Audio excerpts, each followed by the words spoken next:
Species. Unite.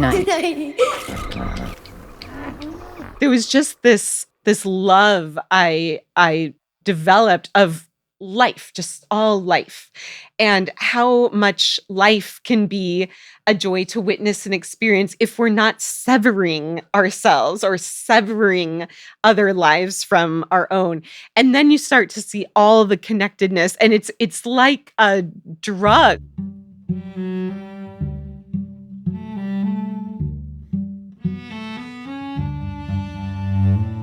Hi, I'm Elizabeth Novogratz. This is Species Unite.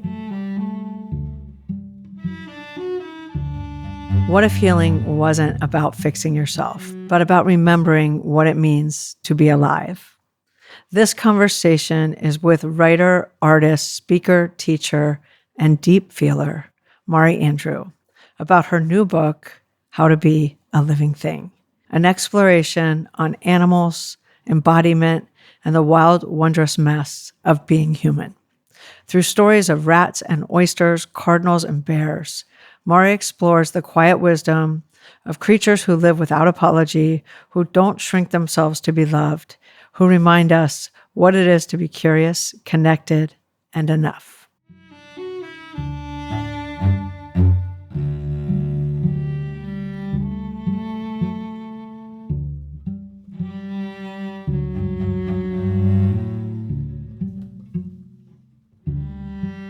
I'm so glad you're here. This is so exciting.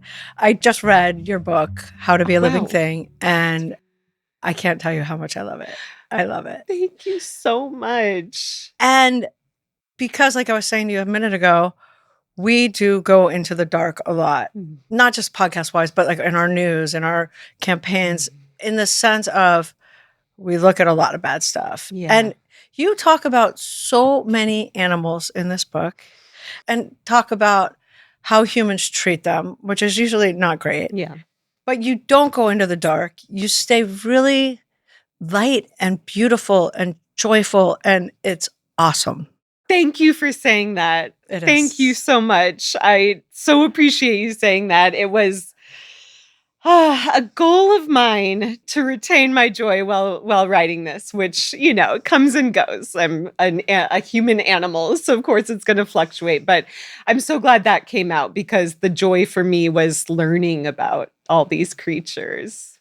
It not only really brought a lot of joy while I was reading it, it's already changing me. I took social media off my phone. If I'm on a subway or in an Uber, that's like my go-to. I'll just look at Instagram and it makes the subway ride go really fast. And it's just so subconscious. And so thank you for that as well. You're so welcome. I need a re-detox myself because especially during pregnancy, anytime I have anxiety or I'm going into a future place that I can't control, my mode is numbing, right? And the easiest way to do that is scroll. And because I have so much animal information, it's all really sad stories. And then I think, okay, the cab drive went faster, but now my whole week is ruined. So what am I doing to myself? It's completely true. So let's go back and talk about this book and kind of where it was conceived and how it was conceived. I was depressed out of my mind during mid-pandemic, mid-lockdown. I stayed in New York, so it was just so bleak. And personally and universally, I feel like a lot of parallels were happening inside of me where things were just dying. My creativity felt like it was completely blocked. I was experiencing that type of depression that is the opposite of vitality. It's lack of curiosity, lack of just interest, lack of wanting to engage in really any subject. And that's so unlike me. And it was scary. And all I really had was this drive to get out of that. And I found that what was taking me out of that were these interactions or happenstances on articles about animals. And at the same time, I think a lot of us were questioning, what is humanity? What are humans? What are humans doing? And what was so Oh, the tension that arose while I was writing all of this is that the more you learn about animals, often the less trusting you are of humans, or the worse humans come out, right? Yeah. And at the time, it's like, wow, I'm seeing humans do all these cruel things to each other. And then there's this whole other world. But learning about animals was the only thing that was keeping my spirit afloat. And so I had to keep learning about them, and more revealed themselves to me. And I grew to see my own creativity as also this kind of living wild thing that I had in captivity. And once I really let it go free and just tell me what it wanted to tell me and go where it wanted me to go, that's when I could really engage again. And I thought, this is happening inside as I'm learning so much about respecting the wildness of the outside. Which you could really feel all of that in your book, because on some level, like, it all fits so perfectly, and you're talking about zebras and community and the humans in community. But on another level, it's wild. Like, it's like we're talking about rats and oysters and magic, but it works. Like, it all makes you think, and it makes you wonder, and it makes you feel more alive reading it. And so let's start with a couple animals, because I want to go into some of this. And I want to start with rats for a few reasons. Awesome. One, because we live in New York. Yes. Two, because you say in the book that you were going to put a bird feeder in your backyard, and your neighbor said, "What are you doing? You're going to attract rats." And you're like, ah. Yeah. I had the same exact experience, and I love animals. Right? I am not anti-rat, but I have a roof that I've turned into like a forest, which is crazy. I was going to put some bird feeders up there, and then I was like, it's going to bring rats. Right. So will you talk about, like, going from the rats and then what you learned about rats? Oh my gosh. I love that you brought this up. I have such a special place in my heart now for rats. And it didn't take long for that evolution to happen, because that was a couple years ago. I was writing about this experience where, my neighbor said, "You're going to attract rats with the bird feeder." And I thought, oh God, that's kind of the sin of New York, is attracting rats. It's like, oh, I don't want to be that person.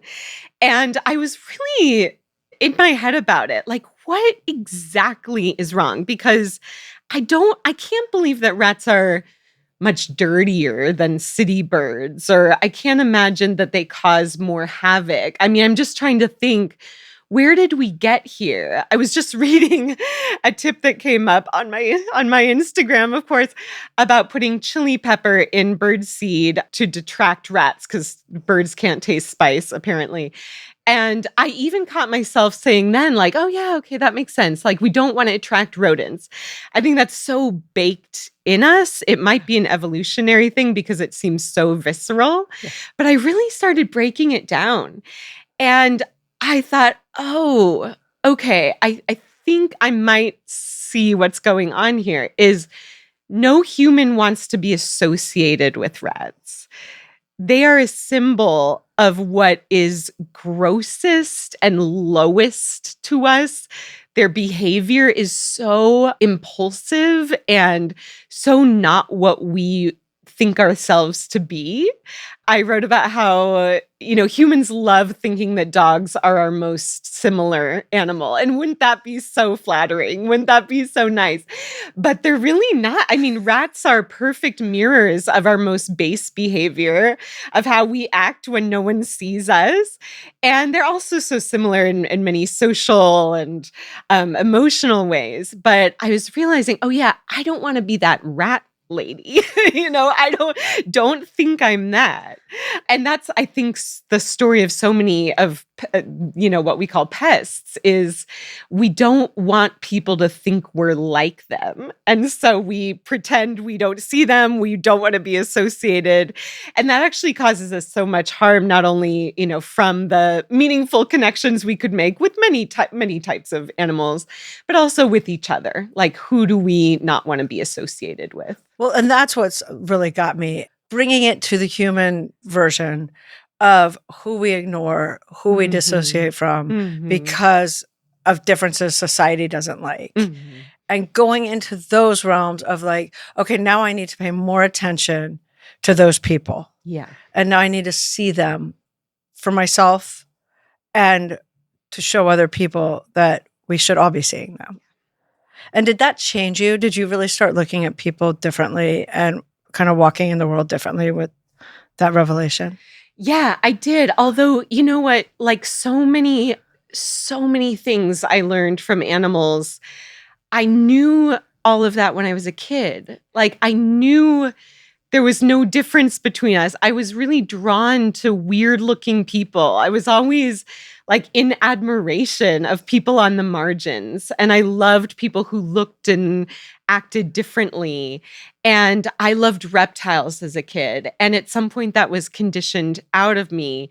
And so it did change. I did start seeing people as like, oh, okay, who is acceptable to be seen around and who isn't, and why? And why are we putting these literal walls up around people we don't want to see, we don't want to be associated with, and we're doing the exact same thing to animals. But when we were kids, we didn't do that. And I remember like looking for worms and looking for bugs. And at some point I was told that's not what a little girl does. And I stopped. And then in writing this and exploring a lot of my own biases about humans, animals, all species, I realized, oh, this is the most natural thing in the world to like be drawn to people who are different and be drawn to animals that are like weird and look funny and might be kind of scaly and strange.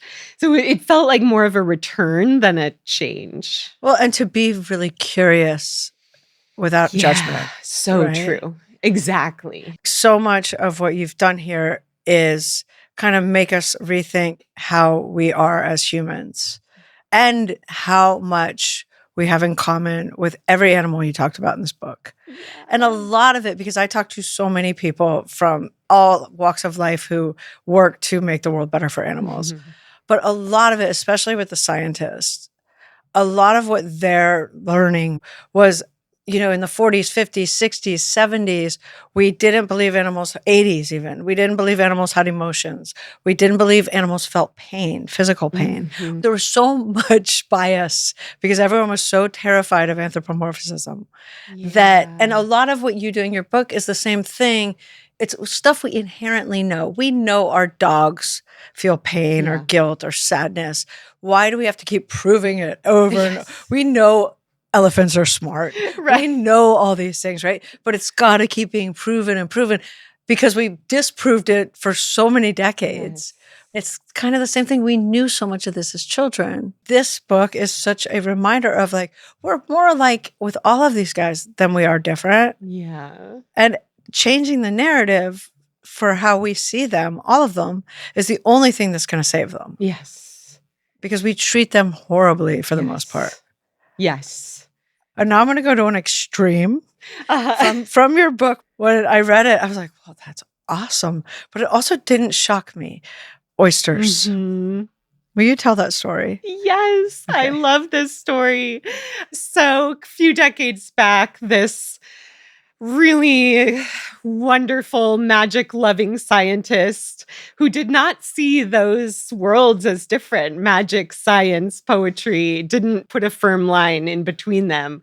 He was really curious about mollusks, which I have to admit is probably the least interesting being to me. I can't really get a lot of emotion for oysters, clams, but he was fascinated with them. And he brought some from New England to his basement laboratory in the middle of the Midwest, middle of Illinois. He wanted to study their tidal rhythms. And at some point, very soon after putting them in these like Tupperwares in a dank basement, they started following the tides, the moon. So even from a basement in the middle of nowhere, they were communicating with the moon. There was this perception they had and this relationship they had. And so many people thought this guy was nuts from the science community that they kind of excommunicated him from being a biologist. They didn't respect him, and they kind of informally stripped him of that title because he believed that they could perceive the moon. And that's the kind of thing we should be just in awe over, but it really triggered the science community, which is sort of fascinating. Instinctively, that's Yes. not shocking, right? Right.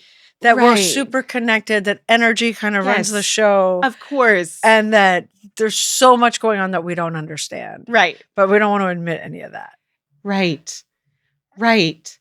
It is this insistence that we're not connected. It must be a very convenient belief for us. Yes. And for the way our society functions and, all kinds of isms, capitalism and all of that, I'm sure that it's very convenient to say, oh, that's those animals are something else. These people are something else. Because when we separate ourselves from nature, we're also separating ourselves from each other because we're part of nature. And I think it must be such a self-serving belief that we're so committed to it because it makes no sense, actually, and really is harming us. I think it's that, and I think a large part of it is ego. It's ego, it's superiority. There's a safety mechanism there that makes us feel like, oh, we need to be number one to survive. Totally. Yes. Yes. We fell for it. As our entire species, we fell for it. Right. And we've basically destroyed the planet because of it. Yes. Yes. So we do have to go back and change it and change the way we look at nature and interact with nature. Yes. And that's a big ask. It is. But the good thing is it can be a really joyous process. And I hope, I so appreciate that you said the word joy up top because I really wanted to maintain that spirit. As I said, joy is it's a spiritual practice for me. It's not easy. It's something I have to practice. And I think there's this perception of if we pay attention to animals, then humans get left behind, or there's this kind of in prioritizing the feelings of animals that we're going to start missing out on something. But it can be learning about our connectedness and indulging in that and feeling that can be so rewarding. Which is what was happening to you when you started all this, right? With the pandemic and noticing everything around you, the birds, the cardinals. It brought me to life. Yeah. And noticing those things, learning about animals, as you said, it can be really dark and it can be really hard. But it's also the gristle of life. It's we're really getting into that, the good life stuff is when things begin to break our hearts and we are even more sensitive to them. I think I had to be resensitized in a lot of ways, and animals brought me to that. I love it. When you were learning, you did a lot of research for this book. What really surprised you the most, do you think? Ooh, that's a good question. I also love that you said research because I keep saying, oh, the research for this book. And I think my research was hanging out in a donkey pen. That's really, I think the biggest thing is I went in with a pretty good sense of animal emotion. I really trusted animal emotion. Yeah. So I never had a problem thinking, oh, animals feel pain, animals feel love. That, of course, that felt very intuitive to me, easy to believe. That did not take much convincing. Right. Animal intelligence isn't really something I ever had thought about. I'm a more emotionally oriented person than intellectually oriented. So I just didn't even really think to bother with it, but it kept coming up. And I just couldn't believe the range of intelligence that animals have. And a lot of it is so unknowable to us. We can't even begin to understand because it's just its own thing. It has its own criteria.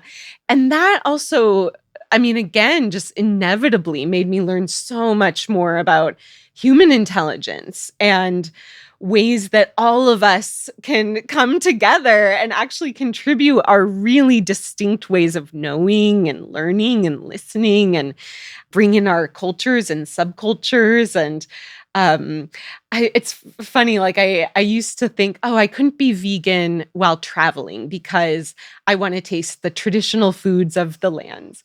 And then I realized, oh, there are vegans in every country. Like this is participating in the culture. And I just had kind of blocked that off. And there's a parallel there where I would think, oh, some animals are so smart and I want to, be with them and learn from them. But every single one is so finely intelligent in the way they need to be. And that changed me. Well, and one thing we've done, and you talk about this too, but what we've done forever is compare their intelligence versus ours, which is not intelligent to do. It doesn't make any sense. Yes. A lot of people say, oh my gosh, I can never eat an octopus again because now I know how smart they are. You don't know how smart they are. You know they can do a human maze. And they're actually probably so much smarter than we can even comprehend. But what are we measuring it with? Right. Our intelligence. Right. And I have been even as a very emotionally oriented person, I've been very attracted to academic people my whole life. I've always wanted to be around intellectuals. I always found that very thrilling.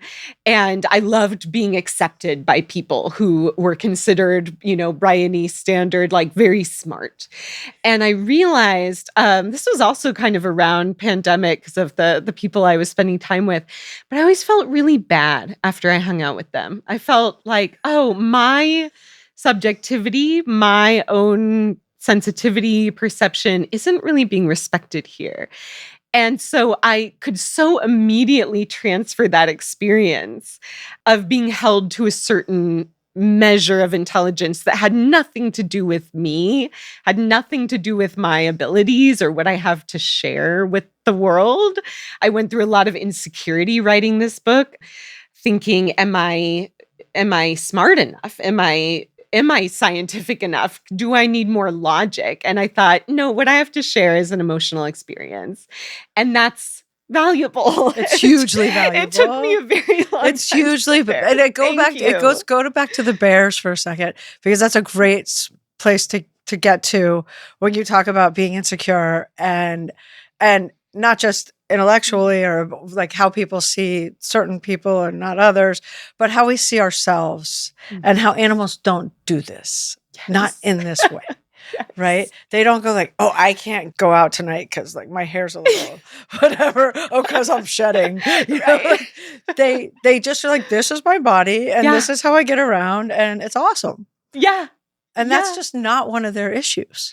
It's not. And I think that is the greatest harm we do to ourselves by separating ourselves from nature is this disembodiment that we do, where it's like, for the animal, self and body is the same thing. There's no separation. If you are asked, how do you think about yourself versus how do you think about your body? You're thinking of two totally different answers. Yeah. But being a body is what an animal does flawlessly. And that was so joyful to learn from them.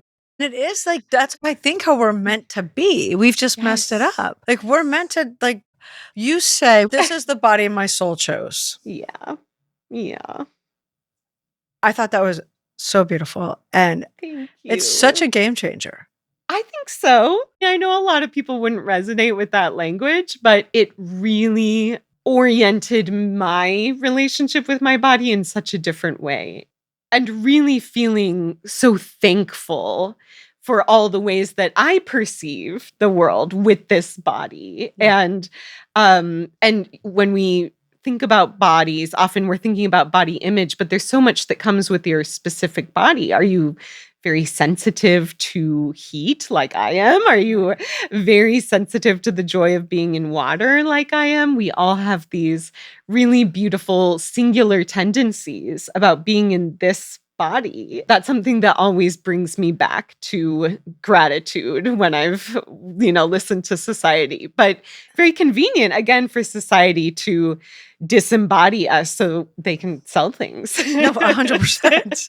And that's pretty much why it exists to the extreme Right. it does, Right. for sure. And we've just allowed it to happen because that's how society's gone for so long. Yeah. And it's become worse and worse and worse. And we see it with kids. You talk about, in that same vein, you were talking about when adults were asked and children were asked, if you could change one part of your body, what would it be? And all the kids were like, oh, I'd get wings. Yes. Oh, I'd get a tail. And the adults were like, I'd get my new teeth or whatever. Yeah. We were meant to be like bears and kids. Yes. I just never thought about how much we've lost that. Like just the idea of like, how great this is. So great. Right? So great. Yeah. We get to perceive a world that is so beyond wondrous with bodies. We are experiencing textures and smells and magic and animals and all these beautiful things. I mean, you think about your best memories of life. You were not thinking about how you looked. You were fully embodied. You were like splashing around or rolling in grass and having this experience that animals have of themselves. And it's just such a bummer. It's such a bummer Totally that is. we've separated ourselves and we have to care about this crap. But so much is about separation. It's separation from ourselves. It's separation from nature. It's separation from animals. It's Yes. separation from each other. Exactly. Yes. And that's Yes. not hard fixes. Yeah, you're right. It's not. I mean, I experienced such a domino effect in writing this book of first having this really profound friendship with my cat. And then thinking, oh, if she's so precious and she's so unique, then other animals must be. And then that going into the world of bugs and just the world of aliveness in general, and thinking, wow, if I'm respecting life so much, why am I not respecting my life so much and signs of life and my body's experience of being alive? And there was just this love I developed of life, just all life, and how much life can be a joy to witness and experience if we're not severing ourselves or severing other lives from our own. And then you start to see all the connectedness, and it's like a drug. It's just like, whoa, everything is connected, and you can't unsee it once you see it. And it's hard to see it, but it's also the best experience. Go back to your cat for a second. Talk about your cat, Sunny. Sunny. I grew up with 2 cats. I was obsessed with animals as a kid. I lived in a city in Seattle, and I was obsessed with animals, but I felt so frustrated because I think even then I knew something was wrong with society where there were no meaningful relationships with animals. And my cats, like many people's relationship with their pets, was to serve me, was to serve my desires. I went to get a cat because I wanted a little thing that I could cuddle and treat like a living stuffed animal. And one of my cats growing up was very aloof, and one was very high energy, and neither one served me. And so I always thought, I guess like dogs are the answer, or cats are just not great pets, or just had all these ideas of what it looked like to be in a relationship with an animal. And then I got Sunny, who's my first time adopting a senior rescue. And she came with just God knows how much trauma. I mean, I don't know anything about her life, but I've seen some vet records from all 5 boroughs. And she's been all over New York, and she very much acts like a kind of half feral cat. And it was the first time that I didn't see a pet in service to me. I don't know why, but it was so obvious to me that she had her own story, her own trauma, her own life and something I wasn't privy to. And she expressed that. And at the same time, I was single, I was dating, I also carried a lot of baggage, and I would notice myself reacting from trauma just as she did. And I would think for her, well, that makes sense. You know, she's healing, she's learning, she doesn't have any reason to trust me. And oh, okay, if I still find her so precious when she's not being obedient to me, she's not serving my ego at all. She could really care less what I think and still demands food, which is kind of inspiring that she's, just being a total bitch to me and then not like still demanding things of me. It's like, wow, you are so yourself. And I realized, oh, like if I think that about her, then I can think that way about myself. Right. And I am an autonomous being with wounds I might not even be aware of that I react out of. And I'm not always palatable to people and I'm not always easy for people. But when did we conflate worthiness with easiness? But we did. But we sure did. We sure did. And I had this narrative of like, I'm not an easy person. I'm a difficult person. And Sunny's right there being a difficult cat from any human definition. And yet, just by existing, she was perfect to me. I wouldn't have changed anything about her. And it really reflected so much on the way I was treating myself, which is I'm unlovable. And look at this cat who really does nothing to please me and still wants things from me and still deserves things from me. And still feels totally worthy. Not once has it crossed her mind that she would think, oh, I haven't been the easiest pet today. Maybe I should, not whine so much. But she does. She sees herself as worthy, and that's so beautiful. Well, and we're messy. Messy. All of us. Yeah. No such thing as a easy, chill person, really. People who mask it very well. And the lesson that you don't need to be healed. Yes. And you're always going to be healing. We all are. Yes. If you're trying to. Yes. Right? Oh my gosh, tell me about it. I mean, I went on a rampage for years doing every single retreat, every single healing module, just like courses and ayahuasca and everything that I could get my hands on to become a healed person. That would have been my prize. But of course, it never ended. And as you've brought up so wonderfully, is this interconnectedness kind of relies on us not being healed. We're all dependent on each other. We're all connected. We're connected because we have to be, because none of us comes individually wrapped and healed. And I think that's the great myth of North American society, is this hyper individualism that's like, I can heal and I can be, I can turn into this type of person that's easy for other people to deal with. And then once I'm healed, I'm worthy, and then my life can start. And then it can start. Then I can finally start doing the things I want to do and get married and all these myths we have. Right. Exactly. I interviewed a woman named Shirley Strum last week, who has spent 50 years in the Rift Valley in Kenya with baboons, watching baboons for 50 years. And so she had a lot of revelations and she knows a lot. But one of the things that really got her was, as a species and in terms of evolution, that they mess up. And there can be major like mess ups, like years long things that aren't actually promoting the evolution of the species. Yeah. So if you look at it in that bigger way, like the messiness is part of it for everyone, even the animals. Yeah. Like everybody's messy. I love that. Yeah. I love that.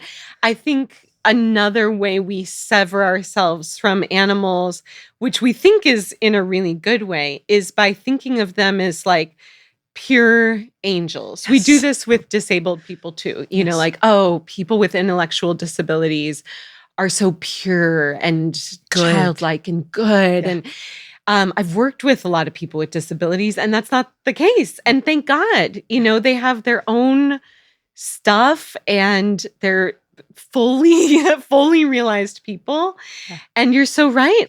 There's no such thing as like pure beings. And I don't think we realize how dehumanizing that is to people, and how like that can be a problem when we think about animals, because it's like we need to see ourselves in them. And as long as we think of them as kind of this like untouched, like, oh yeah, I love animals, but humans suck. That's not a helpful narrative. So I love that you brought that up. And we've got to stop giving ourselves such a bad narrative, because Yes. it's bad times right now for sure. Yes. But we've got to, because how is that helpful? I mean, that's something I was thinking about with the embodiment conversation is animals like themselves. They like being animals. They like doing animal things. They can be so playful, and you can tell when they're really enjoying their lives.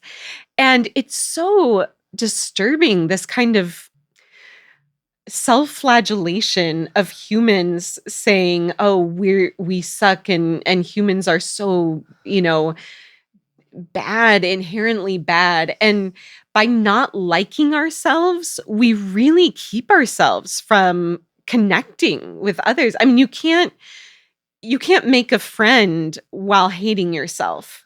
And you can't really connect with like the beauty of the world if you think of yourself as so out of it in like a really nasty way. Like, oh, well, my part in destroying this planet, I don't even deserve to step into a stream. And it's like, if we had this faith in ourselves, I think we could actually enjoy Earth so much more, and therefore be so much more likely to save it. What do you think, though, for people, especially we both live in New York, and we both seem to get a lot of nature in our lives. Yes. But most people in New York don't. It's just not a thing. For people anywhere, though, in terms of starting to heal some of these separations with self, with nature, with others, what are some thoughts, ideas behind that? Ooh, okay. Well, I would begin by contemplating that our goodness is messy. I think that was such a great thing that you brought up. And thinking of yourself as good, as inherently good, and messy, and contradictory, and all of these things that every human and animal is. Seeing yourself as a good being going through the world. And when you start by saying good, not perfect, not great, not gorgeous, not, but like, I am a good being because I'm inherently worthy, because I'm a precious life on this earth. Then you can start being more sensitive to the other life that you see. And when you think about what it means to be good, it never means seeing this life in service to you. You think about, I'm so grateful that I can experience this other life. I can perceive this other life. Then I can treat myself to these interactions, or at least these observations of these little critters I never would have given the time of day to. And getting to just watch the miracle that is this little thing on the same, literally on the same path as you, in the same space as you, doing what it wants to do, can really give you that permission to to embrace your own kind of animal self. And okay, where do I want to go next? Where is my body telling me to go? Oh, am I tired? I'm going to sit down. Is it warm? Oh, look at this water. I'm going to splash on myself. And those are like small ways to kind of embrace that connectedness and just really tune ourselves into observing rather than answering questions or having an opinion or, thinking of like the way we're going to win an argument, but thinking I am good. I am part of this earth. What questions are coming up for me? Mari, thank you for this, for your book. Honestly, it's a real gift to the world, and I loved it. Thank you so much. I love the way you think about all of this life, and I'm so inspired by you. Thank you for being you, and thanks for having me.